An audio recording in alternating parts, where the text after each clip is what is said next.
चलिए नमस्कार दोस्तों, स्वागत है आप सभी का। और आज मैं आपके लिए क्वेश्चन लेकर आया हूँ साइंस के, जिसमें आपका फिजिक्स, केमिस्ट्री, बायोलॉजी, जूलॉजी सब मिक्स रहेगा। ठीक है, तो पहली बात तो मैं आपको बता देता हूँ कि अगर कोई भी पीवीएफटी की तैयारी कर रहा है तो उसके लिए नोट्स अवेलेबल हैं, जिसमें आपको क्या क्या मिलेंगे। जिसमें आपको 6000 एमसीक्यूज़ मिलेंगे फिजिक्स, केमिस्ट्री, बायोलॉजी, जूलॉजी के। पीवीएफटी के ओल्ड पेपर मिलेंगे। प्रैक्टिस सेट में 5 फिजिक्स, केमिस्ट्री और बायोलॉजी के क्वेश्चन मिलेंगे। उसके बाद आपको चैप्टर वाइज क्वेश्चन मिलेंगे। ये सारा पीडीएफ मिलेगा आपको 149 में, 149 रुपये में आपको पूरा पीवीएफटी के नोट्स आपको पीडीएफ फाइल में उपलब्ध हो जाएंगे। इसका डेमो देखने के लिए आप मुझे इस नंबर पर मैसेज कर सकते हैं 9753749986 और लिख देना पीवीएफटी डेमो। ठीक है, चलिए इसके अलावा अगर कोई पीएनएसटी की तैयारी कर रहा है तो पीएनएसटी के लिए स्पेशल 7000 टॉप एमसीक्यूज अवेलेबल हैं, जो आपके फिजिक्स, केमिस्ट्री, बायोलॉजी, जूलॉजी और इंग्लिश, ये टोटल मिलाकर 7000 क्वेश्चन है जो आपको मिल रहे हैं 149। ठीक है, और इसके लिए भी आप मुझे इसी नंबर पर संपर्क कर सकते हैं। इसका डेमो आपको मैंने दिखा रखा है, जिनको डेमो देखना है वो डेमो देख सकते हैं, लिख सकते हैं। जो पीएनएसटी की तैयारी कर रहा है वो पीएनएसटी लिखेगा, जो पीवीएफटी की तैयारी कर रहा है वो पीवीएफटी लिखेगा। पहला क्वेश्चन आपके सामने लिखा हुआ है कि लार में उपस्थित एमाइलेज एंजाइम पाचन करता है। किसका पाचन करता है भाई? लार में उपस्थित लार में उपस्थित, एक मिनट है ना, चैनल को सब्सक्राइब कर देना, बेल आइकॉन जरूर प्रेस कर देना, और हम कोई भी समस्या हो किसी से भी रिलेटेड तो आप पूछ सकते हो। तो पहला, लार में उपस्थित एमाइलेज एंजाइम पाचन करता है तो वो करता है शर्करा की। किसकी करेगा? शर्करा की करेगा। ऑप्शन आपका सी वाला आ जाएगा। चलिए दूसरा क्वेश्चन लिखा हुआ है कि श्वसन मार्ग स्तनी सीलिया युक्त उपकला कोशिकाओं से आश्रित होती हैं। सीलिया का मुख्य कार्य क्या है? आपको बताना है कि सीलिया का मुख्य कार्य क्या हो जाएगा। दूसरा क्वेश्चन, सीलिया का मुख्य कार्य क्या हो जाएगा? तो देखो, श्वसन मार्ग स्तनी सीलिया युक्त उपकला कोशिका से आश्रित होती हैं। सीलिया का मुख्य कार्य होता है जीवाणु तथा धूल के कण युक्त श्लेष्मा को बाहर निकालना। किसका? सीलिया का काम होता है जीवाणु तथा धूल कण युक्त श्लेष्मा को बाहर निकालना। कमेंट करके ये भी बताना है कि आपके कितने नंबर आए हैं। नर में शुक्राणु उत्पन्न होते हैं। बहुत ही अच्छे अच्छे क्वेश्चन लेकर आया हूँ। नर में शुक्राणु उत्पन्न होते हैं, बताइए किस में होंगे?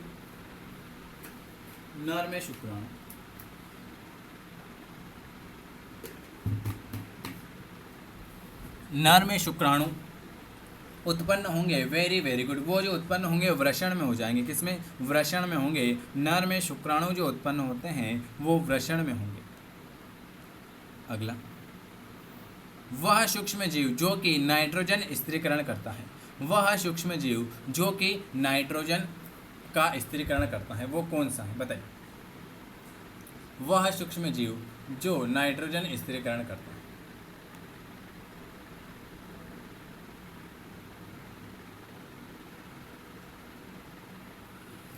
Very very good. नाइट्रोजन स्थिरीकरण करता है राइजोबियम। क्या करता है? राइजोबियम करेगा। नाइट्रोजन का स्थिरीकरण करेगा राइजोबियम। लाल रुधिर कोशिकाओं का जीवन काल। लाल रुधिर कोशिकाओं का जीवन काल होता है 1 सप्ताह, 1 माह, 4 माह, 1 वर्ष। लाल रुधिर कोशिकाओं का जीवन काल 5 नंबर का। तो लाल रुधिर कोशिकाओं का जीवन काल होता है 4 माह होता है। कितना?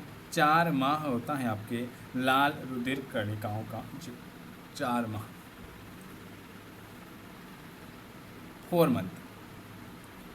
उत्सर्जन का कार्य वृक्क के, ये सब एग्जाम में पूछे हुए क्वेश्चन है। ठीक है, उत्सर्जन का कार्य वृक्क के अलावा कहाँ होता है? उत्सर्जन का कार्य वृक्क के अलावा कहाँ पर होता है? सॉरी, त्वचा, हृदय, बड़ी आंत या इनमें से कोई नहीं। आपसे पूछा है उत्सर्जन का कार्य वक्र के अलावा कहाँ होता है? तो उत्सर्जन का कार्य वक्र के अलावा त्वचा में होगा, त्वचा के द्वारा होगा। किसके?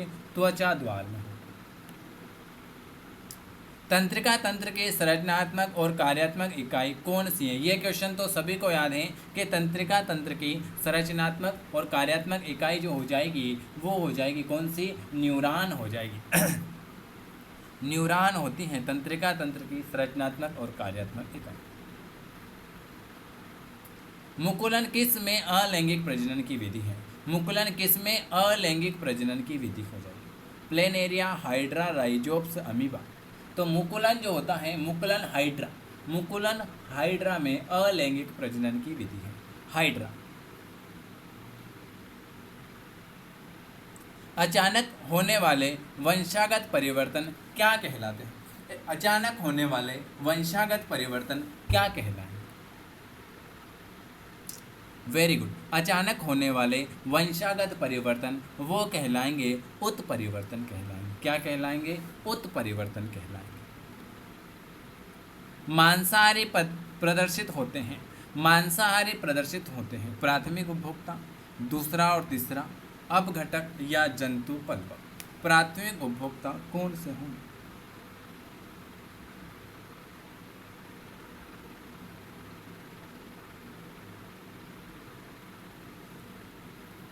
प्राथमिक उपभोक्ता जो होते हैं मांसाहारी प्रदर्शित करते हैं, मांसाहारी जो होते हैं वो होते हैं दूसरे और तीसरे उपभोक्ता।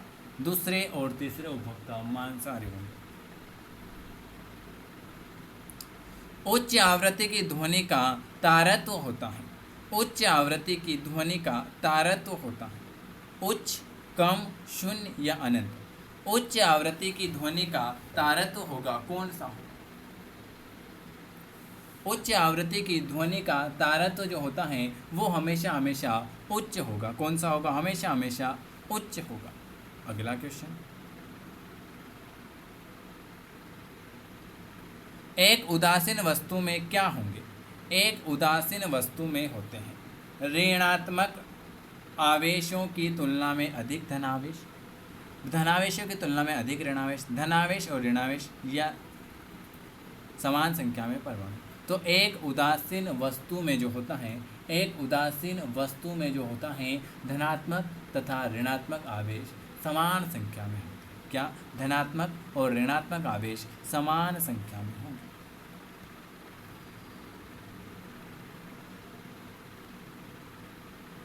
कोई बहुत भारी पिंड, कोई भी बहुत भारी पिंड जो स्वयं प्रकाशित होता है वो क्या कहलाता है? कोई भी बहुत भारी पिंड जो स्वयं प्रकाशित होता है वो क्या कहलाता है? नेबुला, तारा, धूमकेतु या उल्का पिंड। तो कोई बहुत भारी पिंड जो स्वयं प्रकाशित होता है उसे हम कहते हैं तारा कहते हैं। क्या कहते हैं? तारा कहते हैं। न्यूट्रॉन पर आवेश होगा, न्यूट्रॉन पर आवेश होगा।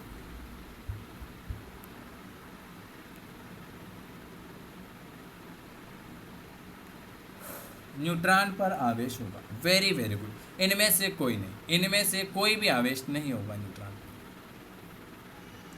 भू तथा समुद्र समीर आधारित होती हैं, भू तथा समुद्र समीर आधारित होती हैं। 15 नंबर। Very very good. भू तथा समुद्र समीर जो आधारित होती हैं ऊष्मा संवहन की परिघटना पर, ऊष्मा संवहन की परिघटना पर आधारित है। निम्न में से कौन सा कथन गलत है? कौन सा कथन आपको गलत लग रहा है कि फ्यूज का तार निम्न प्रतिरोध तथा गलनांक रखेगा, हीटर का तार उच्च विशिष्ट प्रतिरोध तथा गलनांक रखता है। इन दिनों फ्यूज के स्थान पर एमसीबी का उपयोग किया जाता है या बंद परिपथ में धारा प्रवाहित नहीं होती। निम्न में से कौन सा कथन आपके लिए गलत होगा? तो हमारे लिए गलत होता है कि जो बंद होता है ना, बंद परिपथ में धारा प्रवाहित नहीं होती, ये हमारे लिए गलत हो जाएगा। एक वस्तु 15 हर्ट्ज की ध्वनि उत्पन्न करती है, निम्न में से कौन सा कथन सही है? बताइए। यह ध्वनि हमारे द्वारा सुनी जा सकती है क्या? यह ध्वनि हमारे द्वारा नहीं सुनी जा सकती है क्या? यह ध्वनि उत्पन्न नहीं करता या यह ध्वनि केवल ठोस में ही सुनी जा सकती है? तो एक वस्तु 15 हर्ट्ज की ध्वनि उत्पन्न करती है, तो जो कथन सही होगा कि यह ध्वनि हमारे द्वारा नहीं सुनी जा सकती, नहीं सुनी जा सकती। 18 नंबर का, प्रतिरोध R का एक तार N भागों में काटा जाता है तथा ये भाग समांतर क्रम में जोड़े जाते हैं, तो संयोजन का तुल्य प्रतिरोध कितना होगा? प्रतिरोध R का एक तार N बराबर भागों में काटा जाता है तथा ये भाग समांतर क्रम में जोड़े जाते हैं, तो संयोजन का तुल्य प्रतिरोध जो होता है वो होता है, आप सभी को पता है, तुल्य प्रतिरोध जो होता है वो W होगा, Rn2 होगा, Rn2। प्रतिरोध W के तार के टुकड़े को उसके मध्य बिंदु से 180 डिग्री पर मोड़ा जाता है तथा दोनों आधो भाग के एक दूसरे के साथ ऐंठन की जाती है, तब प्रतिरोध जो होगा वो W होगा। और लास्ट क्वेश्चन है कि एक प्रोटॉन का वेग 10⁴ मीटर प्रति सेकंड से एस टेस्ला के चुंबकीय क्षेत्र की दिशा में गति करता है, तो प्रोटॉन पर जो बल होगा वो कैसा होगा? तो प्रोटॉन पर जो बल होता है वो हमेशा हमेशा शून्य होता है। ठीक है, चलिए ये मैंने आज आपको 20 क्वेश्चन कराए। अगर आपका वीडियो पसंद आता है तो लाइक करना है, चैनल को सब्सक्राइब करना है, बेल आइकॉन प्रेस करना है, इससे आपको सारी वीडियो मिलती रहेगी। और जो भी हमसे समस्या है, अगर आपको PNST के नोट्स लेना है तो आप ले सकते हो, PVFT के ले सकते हो। PNST के नोट्स आपको बहुत ही IMP क्वेश्चन है, क्योंकि आपके पास गोल्डन टाइम बचा है, 15 दिन बचे हैं, है ना, तो आप ले सकते हो, इससे आपकी अच्छी तैयारी हो जाएगी। मात्र 149 कोई भी ले सकता है ना। ये समझ ले कि सर पैसे नहीं है, वो नहीं है, इतनी मेहनत से क्वेश्चन निकाल रखे तो ये तो बनता है कि 149 का पेमेंट लेना तो बनेगा।